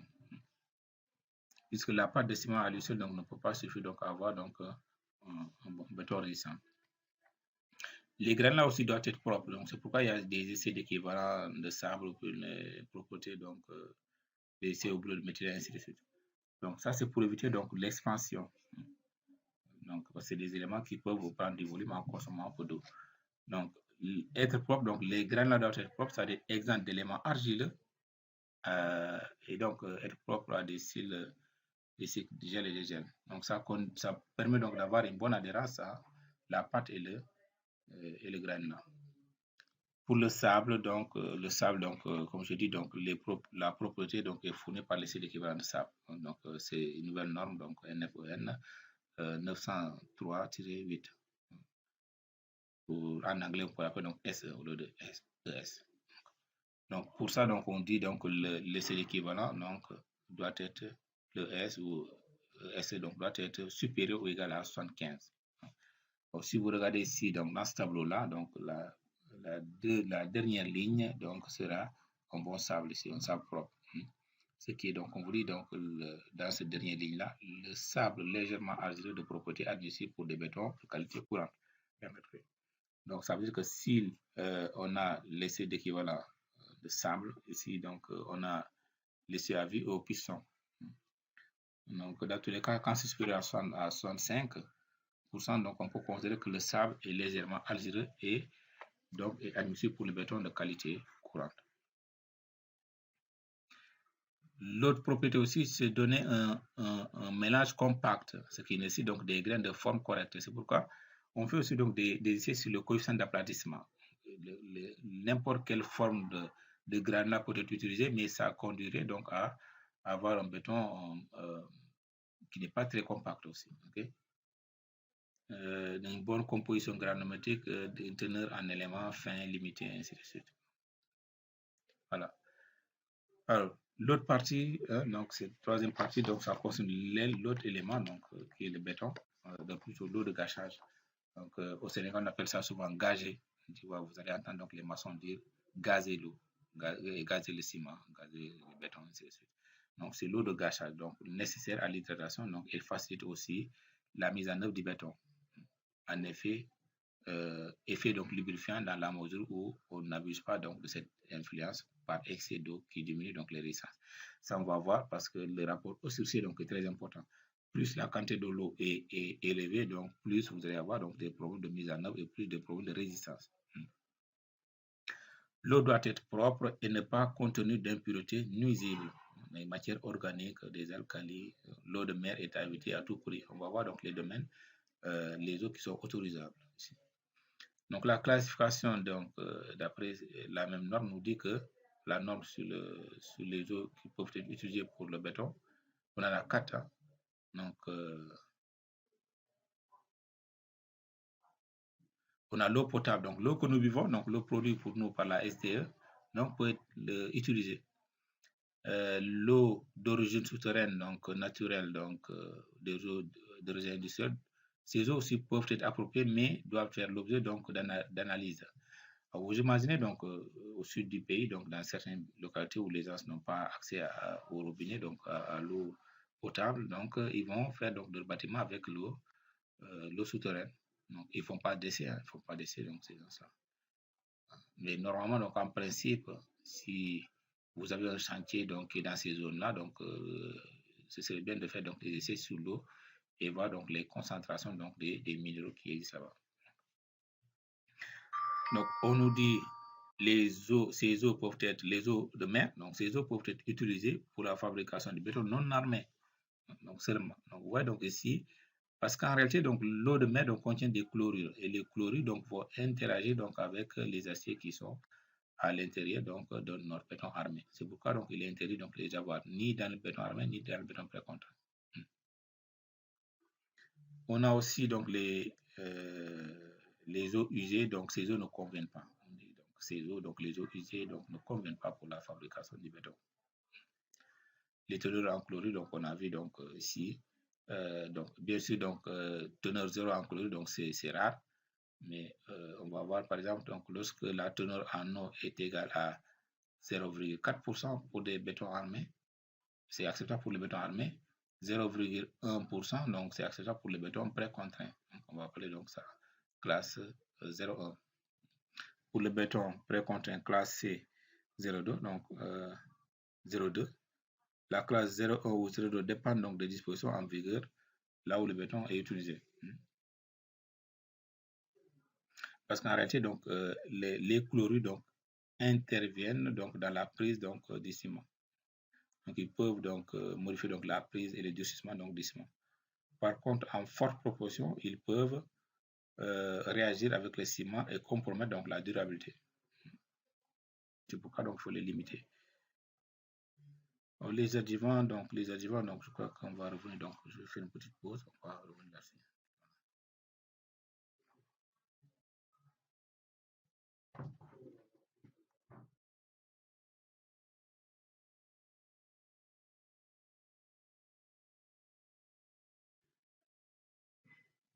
Alors, bonjour. Donc, on va continuer toujours donc, sur les éléments concernant le béton. Donc, on a ici donc les adjuvants. Donc, les adjuvants sont ajoutés éventuellement donc, au béton pour modifier certaines propriétés. Mais vous comprendrez que donc ils ne sont pas tout le temps donc ajoutés donc, au béton. Ils ont aussi donc des propriétés, mais on verra donc ils sont classés en 3 grandes catégories, 3 classes. Il y a les adjuvants modifiant donc l'ouvrabilité du béton, donc la mise en œuvre.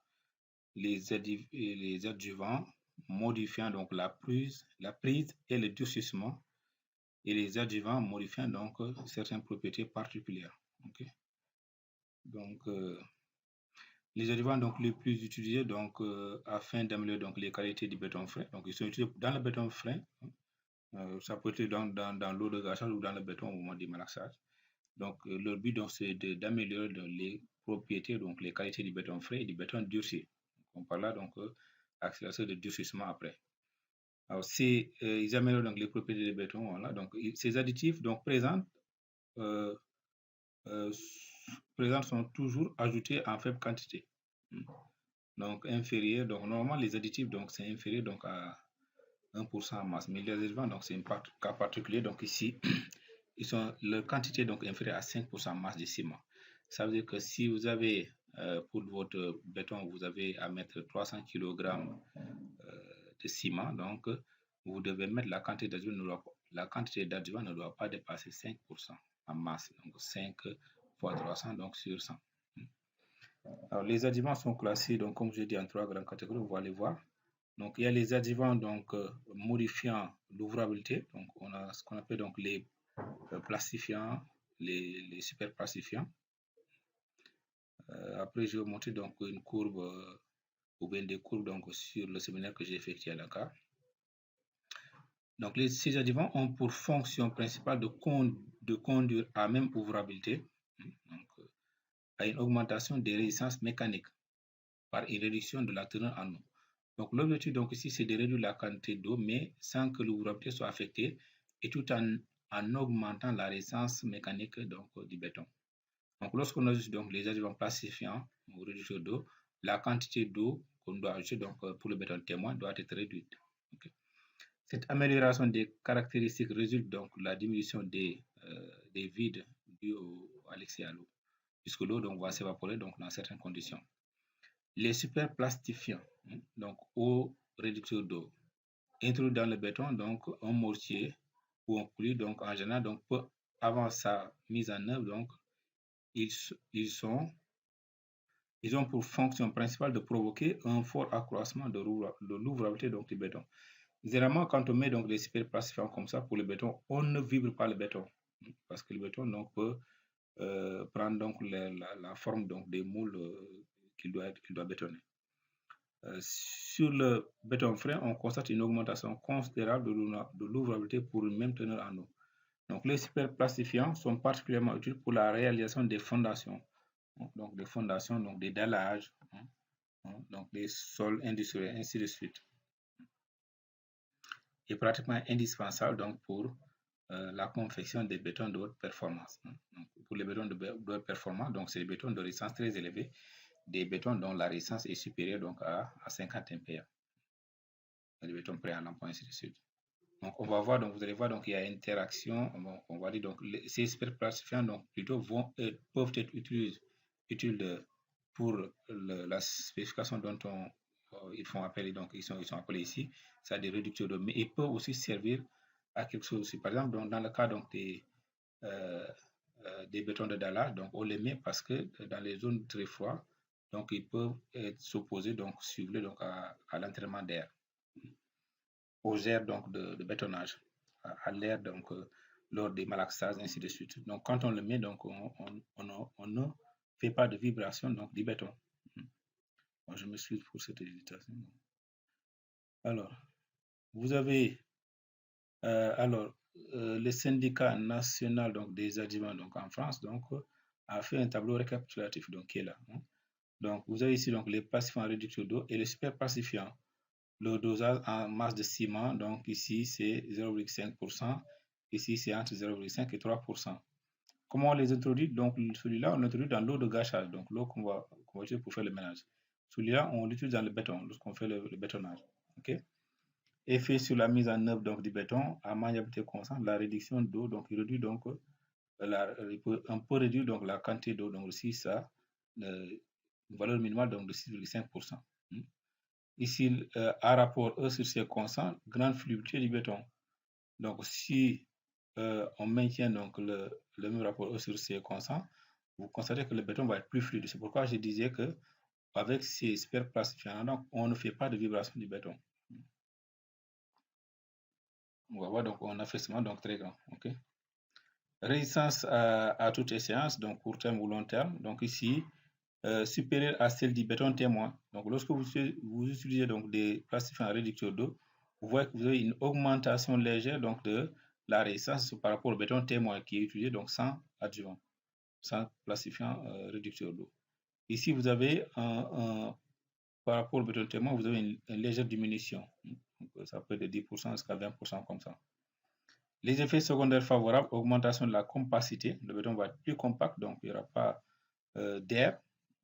Diminution de la perméabilité, donc là aussi donc c'est intéressant. Possibilité d'améliorer donc la résistance du béton aux exigences chimiques agressifs. Donc voilà. Donc si le béton n'est pas poreux, donc est très compact, donc ça veut dire que les agents agressifs donc extérieurs ne peuvent pas entrer donc et endommager le béton par des réactions chimiques. L'emploi donc dans le deuxième partie, l'emploi de ces adjuvants peut permettre donc de réaliser donc des bétons à haute performance en utilisant donc le faible rapport E sur C. Donc pour les bétons de performance, donc haute performance, on va voir c'est un chapitre à part. On va voir que la quantité d'eau, le rapport E sur C, donc peut descendre jusqu'à 0,2, 0,3 à cause de l'ajout donc de ces superplastifiants. Autre effet, donc possibilité d'une légère augmentation de retrait. Alors le retrait, donc le retrait, on va voir ça en béton armé, donc comment se manifeste, comment on calcule le retrait, ainsi de suite. Le retrait de dessiccation, donc le retrait donc endogène, ainsi de suite. Alors la deuxième famille donc des adjuvants, c'est les adjuvants modifiant donc la prise et le durcissement. Donc on a ici les accélérateurs de prise. L'accélérateur de prise a pour fonction principale de diminuer le temps de début de prise et de fin de prise donc du ciment dans les bétons, les mortiers ou les coulées. Les accélérateurs de prise facilitent le bétonnage en temps chaud. Alors je vais vous montrer, je crois que je vais essayer de vous montrer tout à l'heure donc les figures. Les accélérateurs de durcissement, donc l'accélérateur de durcissement a pour fonction principale d'accélérer le développement des résistances initiales des bétons, des mortiers ou des coulées. Donc bien souvent, donc, ces deux fonctions sont liées au développement de résistance et de durcissement. L'accélérateur de développement de résistance, le durcissement et l'accélérateur et les résistances donc, sont souvent liés. Les retardateurs de prise, donc lorsqu'il fait très chaud, donc on utilise aussi donc, ces adjuvants-là. Ils sont introduits dans l'eau de gâchage. En général, donc, les retardateurs freinent la diffusion de la chaux libérée par l'hydratation du ciment et retardent donc de ce fait donc, la cristallisation. Les retardateurs de prise sont particulièrement recommandés pour le bétonnage par temps chaud. Par contre, contrairement aux accélérateurs de prise qui sont recommandés en temps froid. Donc ici, vous avez l'autre fonction aussi donc, des retardateurs de prise, c'est que ça facilite donc, les reprises de bétonnage.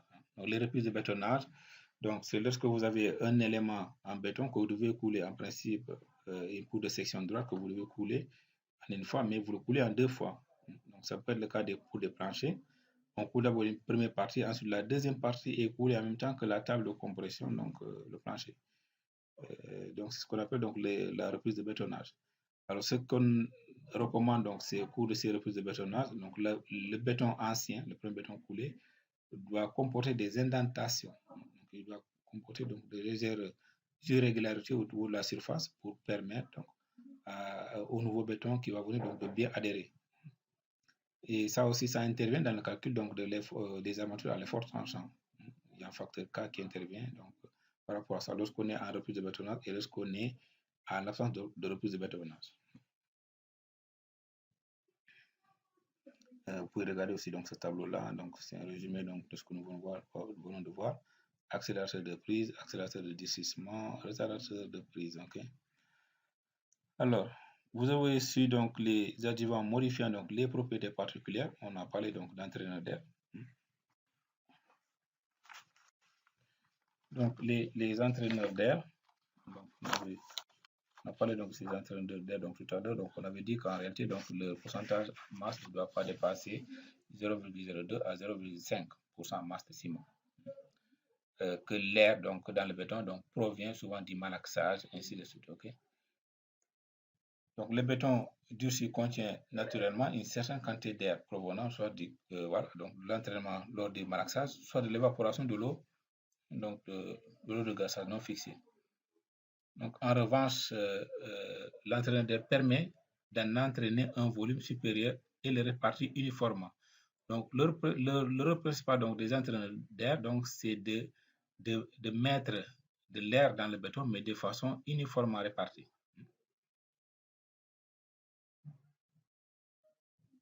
Donc, il met plus d'air, mais il le met donc de façon. Donc, on va voir donc sur l'image qui va venir, donc pour que vous compreniez ça. Vous allez voir donc le fait que l'entraîneur donc utilise donc, de l'air, ça permettra au béton lorsqu'il doit geler donc de ne pas s'écraser parce qu'il y a un volume qui peut être occupé donc lors de l'expansion donc de l'eau, de l'eau qui est dans les pores et qui aura tendance donc à se solidifier. Donc l'eau en se solidifiant donc, va augmenter de volume. Mais le fait qu'il y a des vides comme ça, donc l'eau avant d'écraser le béton va occuper donc ces vides-là, ce qui augmente la durabilité donc des bétons. L'utilisation des entraîneurs d'air pour les bétons routiers est obligatoire. Donc, c'est certainement en Europe. La valeur de l'air occlus donc doit être comprise entre 4 à 6%. 6%. 4 à 6%. Il faut que j'avais une documentation qui disait. J'avais une documentation qui disait tout à l'heure, donc on avait les entraîneurs, donc ça doit être entre 0,5 et 0,2. Je me suis trompé.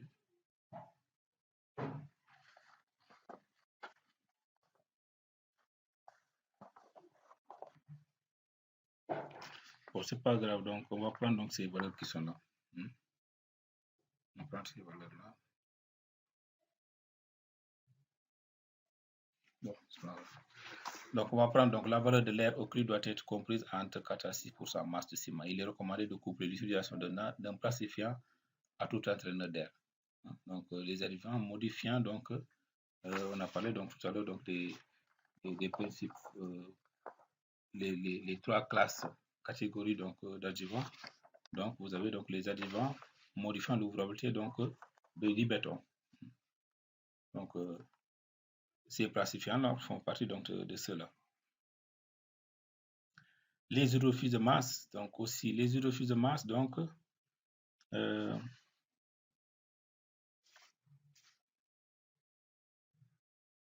les hydrophiles de masse donc ont pour fonction principale de diminuer l'absorption capillaire donc des bétons, des mortiers, des coulées. Cette diminution de l'absorption donc procure au béton une bonne étanchéité, par conséquent une bonne durabilité. On va voir ça donc aussi tout à l'heure. Donc quand je vais vous présenter donc l'image, vous allez comprendre donc mieux.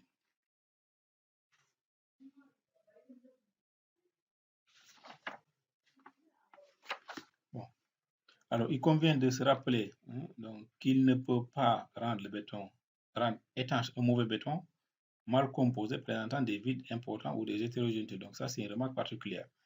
Mais si le béton n'est pas de bonne qualité, ne croyez pas qu'en mettant donc au niveau de donc ça va rendre le béton étanche. Okay? Donc il faut être très prudent. Ils sont utilisés pour des bétons d'ouvrage hydraulique, les canaux, les murs, les piscines, ça peut être aussi donc les murs des voiles, donc de fondation, okay? Les mortiers d'étanchéité, ainsi de suite. Lorsqu'on utilise donc le cuvelage, donc sur certains ouvrages, on peut utiliser donc ici des hydrophiles de masse. Okay? Alors, vous avez ce tableau-là aussi qui résume un peu donc les principales caractéristiques donc de ces adjuvants. Vous avez donc le dosage entraîneur d'air, voilà. Et le dosage de donc c'est ça, donc hydrophiles de masse, donc c'est ça, je me suis trompé. Donc là, je me suis trompé, donc je crois que c'est pas ça, ok? Entraîneur d'air. On nous dit donc le dosage en ciment donc, est égal à 0,01 à 0,5%. L'hydrophile de masse, donc c'est 1 à 3%. Okay? Donc ici, la résistance au gel, ici les entraîneurs, donc ils ont un emploi recommandé lorsque vous faites donc le bétonnage dans les zones froides. Vous avez donc ici bonne amélioration. Par contre ici, donc c'est pas le cas. Il peut pas, la résistance au gel, donc on peut pas utiliser donc les hydrophiles de masse pour lutter contre la résistance au gel. La résistance aux agressions atmosphériques, donc le CO2 atmosphérique, donc effet variable, donc ça dépend. Ça dépend donc l'amélioration de la résistance grâce à la diminution de la perméabilité. Donc là, vous avez donc les ports sont presque fermés, donc vous avez ici une bonne résistance par rapport aux agents extérieurs. Donc vous avez donc le CO2, donc l'eau, donc les vapeurs d'eau, ainsi de suite, donc le chlorure, tout ça. Résistance aux agents chimiques agressifs, donc les eaux sélénitées ou sulfatées, amélioration possible, mais ici, donc la résistance est plus élevée ici. Donc, amélioration grâce à la diminution de la perméabilité du béton. Donc, la perméabilité, donc tant que le béton est presque imperméable, donc ça ne laisse pas aux agents extérieurs donc, de pouvoir entrer dans le béton donc, et de faire des réactions chimiques avec le ciment ou les granulats. Les effets secondaires favorables, amélioration du parement, c'est pour celui-là. Les agents, donc aussi les adjuvants rétenteurs d'eau.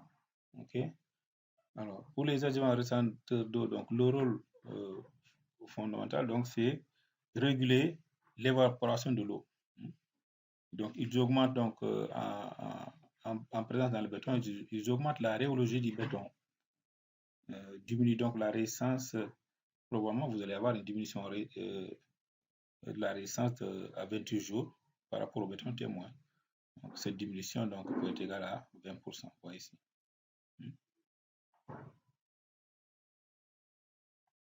Donc, le ressuage par l'action des stabilisants est réduit donc à 50%.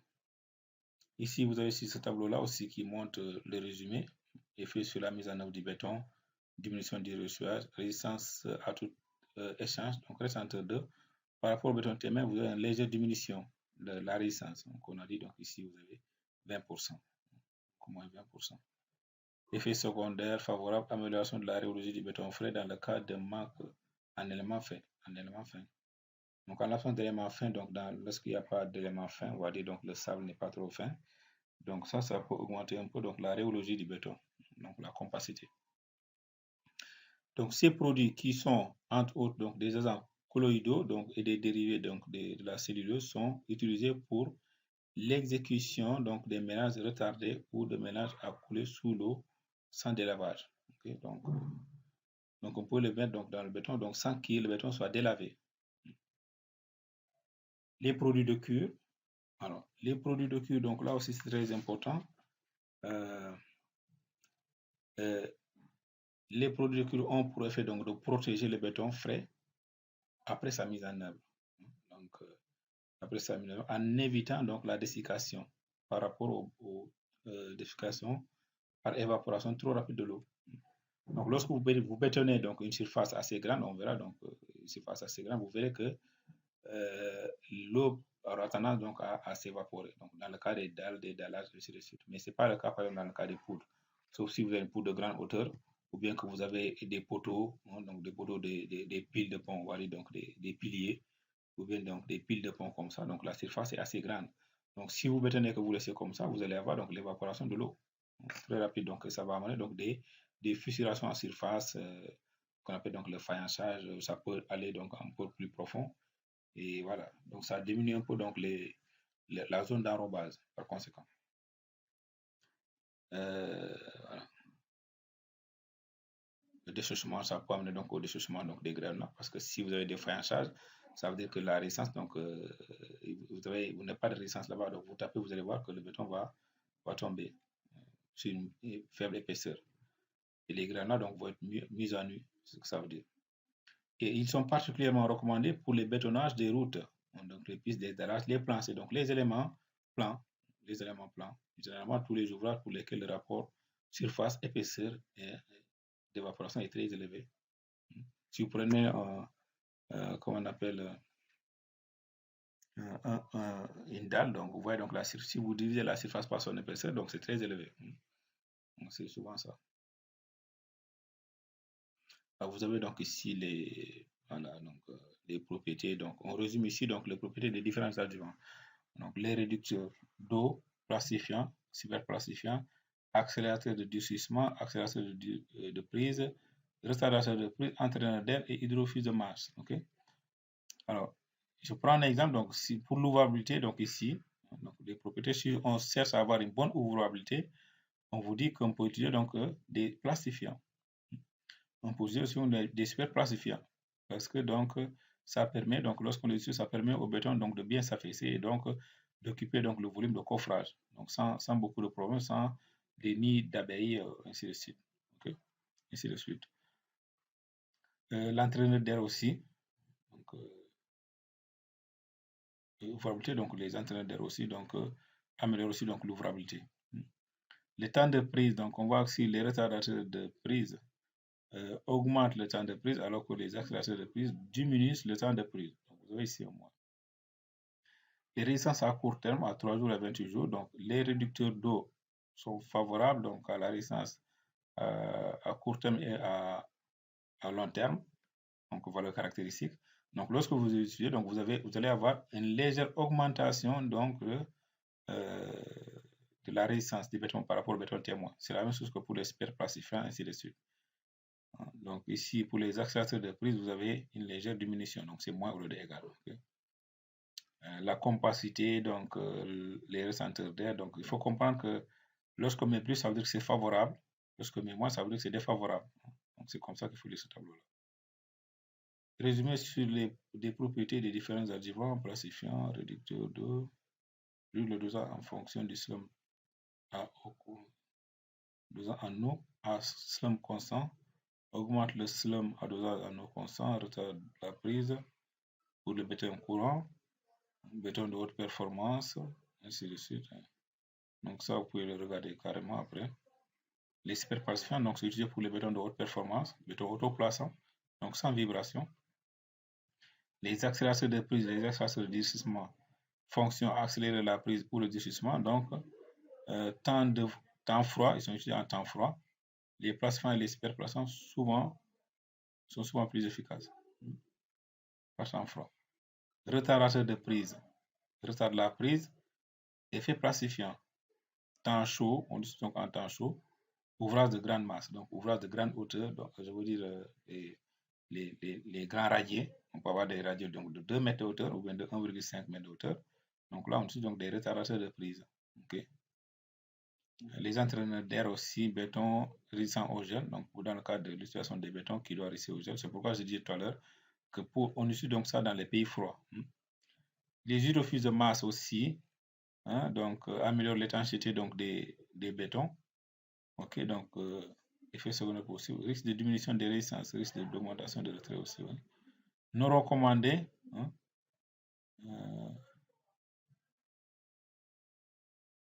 Donc, ils ne sont pas très recommandés. Donc, on préfère utiliser donc les placifiants. Ne pas confondre avec les hydrofuses de surface. Voilà. Alors, donc, je vais revenir un peu ici en arrière pour vous montrer les schémas, donc les figures pour que vous compreniez mieux. Donc, ici.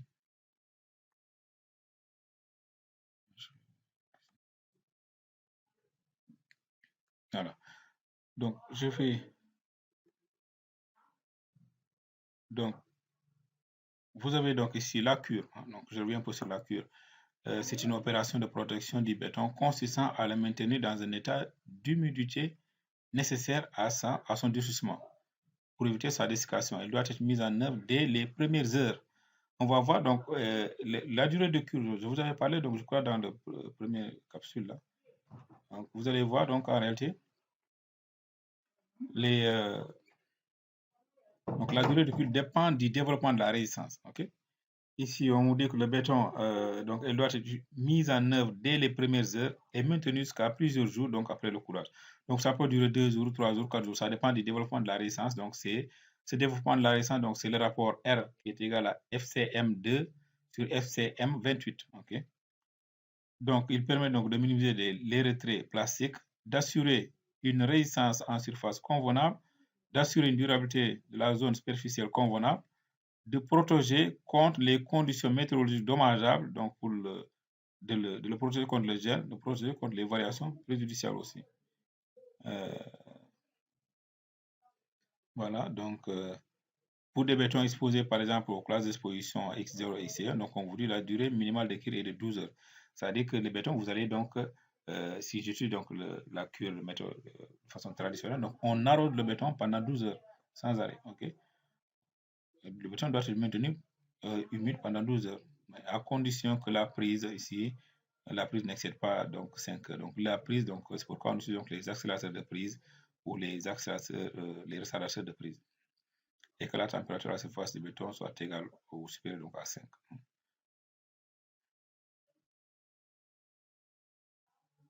Alors pour les d'autres bétons, donc vous avez ici, ça c'est extrait de la norme classe d'égression, donc c'est la norme sur l'édition des bétons. NFEN 13670, il nous dit qu'ici, vous avez donc la température à la surface du béton.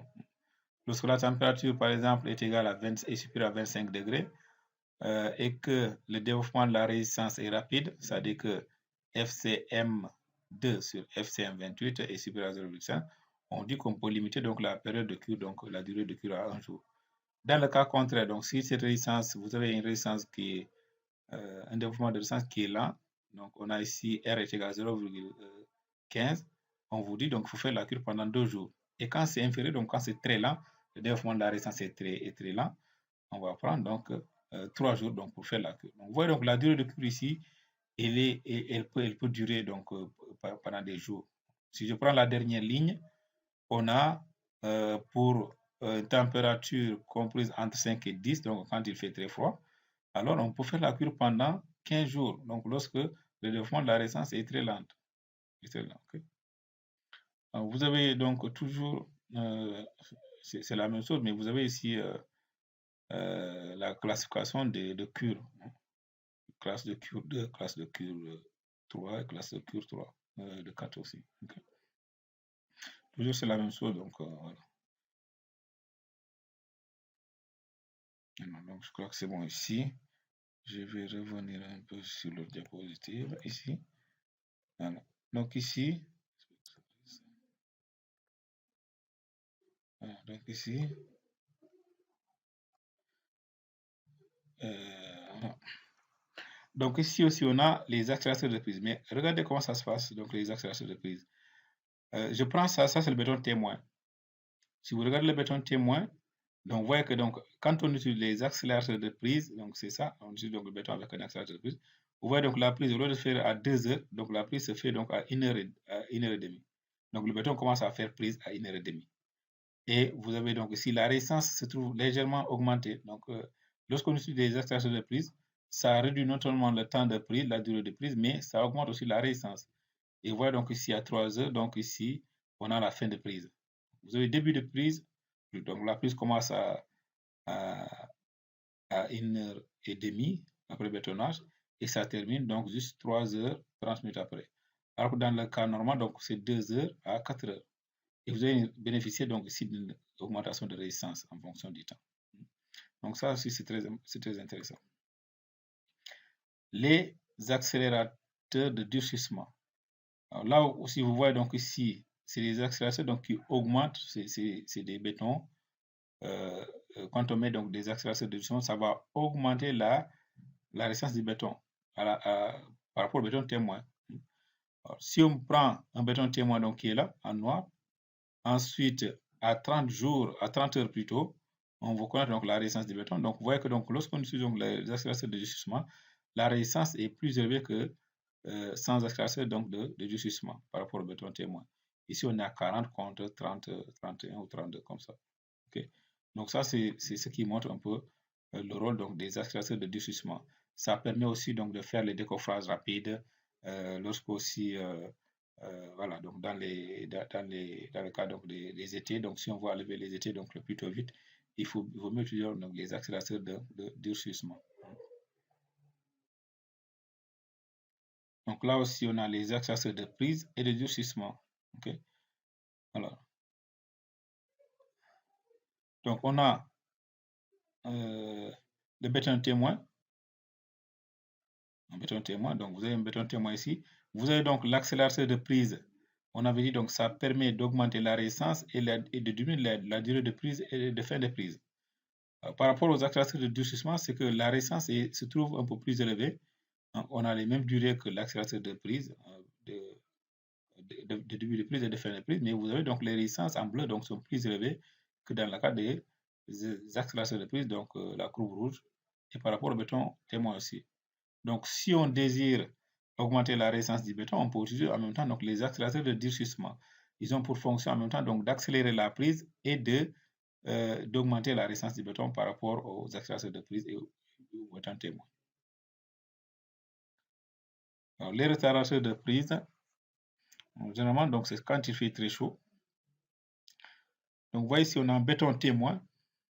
Un béton témoin, donc c'est en noir comme ça. Donc, la prise doit débuter donc à 2 heures, mais quand on utilise donc les retardateurs de prise, la prise donc peut être augmentée encore. Donc, on peut avoir une prise du béton qui commence à 3 heures de temps après le bétonnage et la fin donc 5 heures de temps après, donc 2 heures de temps, donc toujours.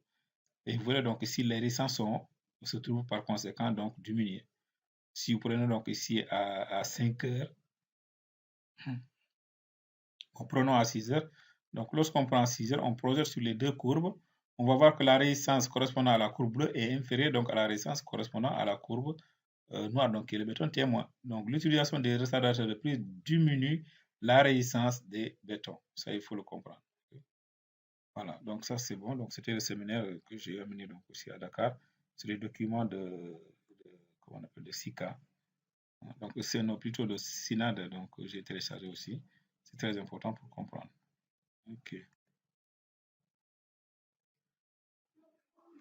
Alors, donc, ici, je vais parler donc des entraîneurs d'air. Donc, pour vous montrer un peu donc, les images. Hein. Donc, l'utilisation des entraîneurs d'air. Les entraîneurs d'air, donc, pour des bétons routiers obligatoires. Je l'avais dit donc tout à l'heure. Le dosage moins est de 0,5 à 0,2% donc du poids du ciment.